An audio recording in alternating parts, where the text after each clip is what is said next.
Assalamualaikum warahmatullahi wabarakatuh. Alhamdulillahirabbil alamin. Wassalatu wassalamu ala sayyidina Muhammadin wa ala alihi wa ashabihi ajmain. Sahabat-sahabat yang berbahagia, kalau kita mendengar kisah tentang sahabat Umar radhiyallahu an pada masa sebelum masuk Islam, itu sungguh sangat mengharukan, sangat menyedihkan. Kenapa?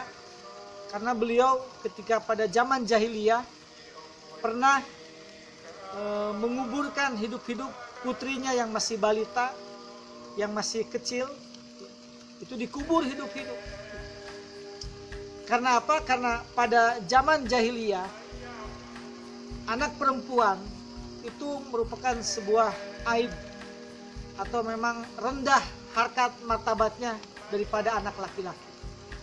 Jadi anak perempuan itu memang tidak ada nilainya ketika pada masa jahiliyah. Nah, pada saat itu sahabat Umar punya putri, seorang putri, dan ketika masih balita itu dikubur hidup-hidup. Lagi lucu-lucunya dikubur hidup-hidup. Nah, ketika ingat peristiwa itu, tentu sahabat Umar radhiyallahu an sangat sedih sekali mengenang peristiwa itu. Juga ada kejadian yang sangat lucu pada zaman jahiliyah, yaitu sahabat Umar radhiyallahu an pernah membuat Tuhan dari dodol, kemudian disembah-sembah. Setelah disembah-sembah, Tuhannya dimakan. Kalau ingat kejadian itu, sahabat Umar radhiyallahu an itu tersenyum akan kejadian masa itu. Nah, sahabat-sahabat yang berbahagia,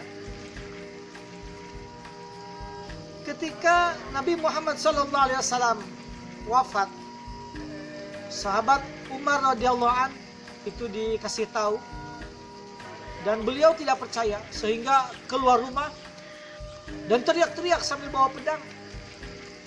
Siapa yang mengatakan Nabi Muhammad SAW meninggal? Siapa yang mengatakan? Sini, saya tebas ini. Orang-orang pada sembunyi, nggak ada yang berani mendekat kepada sahabat Umar radhiyallahu an.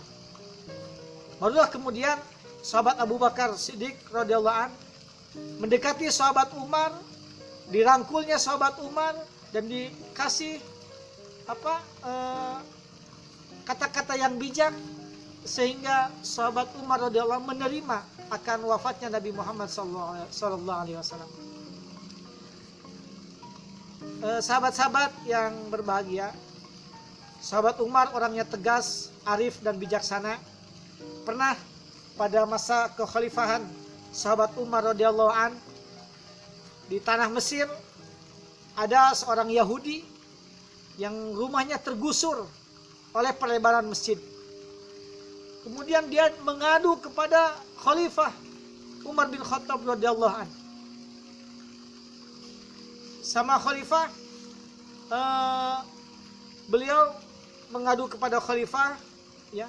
Kemudian Umar bin Khattab mendengarkan ceritanya. Setelah mendengar ceritanya, Umar bin Khattab mengambil sebatang tulang unta, kemudian dikasih garis dua gitu ya, saling bersilangan.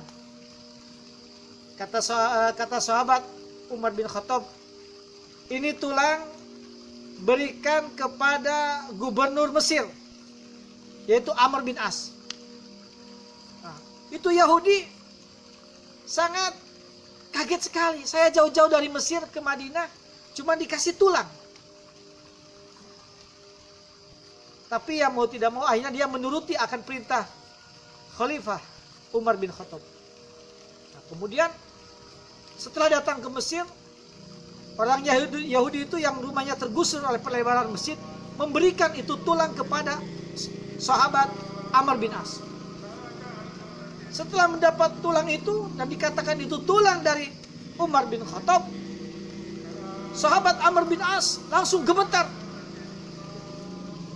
Kemudian mukanya pucat pasi. Dan kemudian akhirnya gubernur Mesir Amr bin As itu langsung memerintahkan kepada pengawalnya, pada bawahannya, untuk jangan sampai menggusur itu rumah Yahudi. Orang Yahudi itu tambah bingung. Akhirnya orang Yahudi itu nanya kepada Amr bin As, "Wahai gubernur, kenapa engkau sangat pucat menerima tulang ini dari Khalifah Umar bin Khattab?" Kemudian Amr bin As mengatakan, wahai saudaraku, ini tulang merupakan peringatan dari Khalifah Umar bin Khattab bahwasanya saya harus berlaku adil. Jangan sampai zalim terhadap rakyat saya. Itu mana filosofinya. Sehingga saya pada saat itu langsung gemetar, langsung pucat, dan melaksanakan apa yang Khalifah Umar bin Khattab perintahkan kepada saya. Oleh karena itu saya tidak jadi menggusur rumah kamu. Nah, pada saat itulah orang Yahudi baru mengetahui akan kearifan, akan kebijaksanaan sahabat Umar bin Khattab.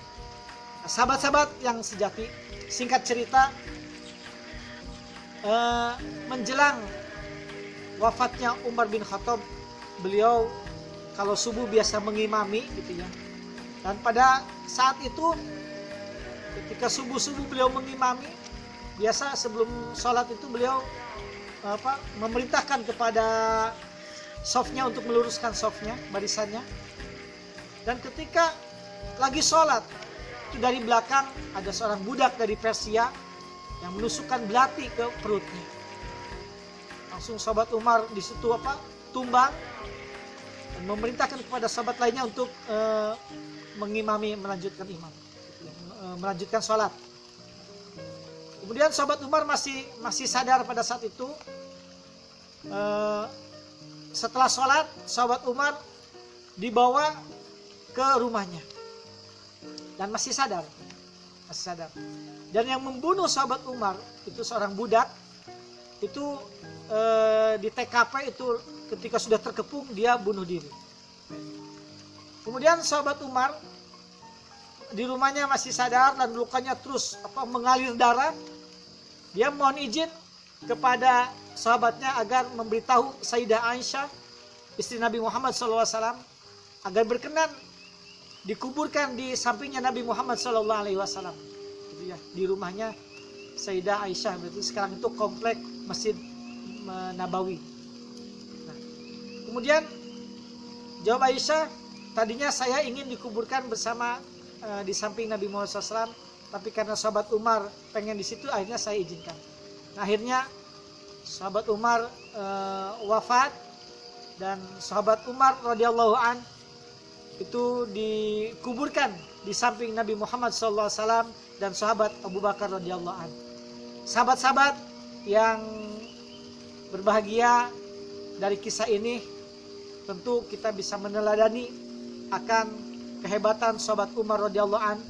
Beliau memerintah dengan arif, dengan bijaksana, dengan penuh ketegasan. Dan setiap masa tentu ada orangnya, orang-orang yang hebat, ada orang-orang yang berjiwa pejuang, dan setiap pejuang tentu punya masanya. Dan sekarang ini tentu kita bisa menyaksikan orang-orang hebat di negeri ini. Di TNI kita punya para pejuang, di polisi juga kita punya para pejuang, di pemerintahan juga kita punya para pejuang. Insya Allah, Allah meridhoi, Allah memberkati Indonesia ini. Kita berharap Indonesia tetap bersatu, tetap jaya dan maju. Allahu Akbar. Merdeka. Akhirul kalam. Semoga bermanfaat. Wassalamualaikum warahmatullahi wabarakatuh.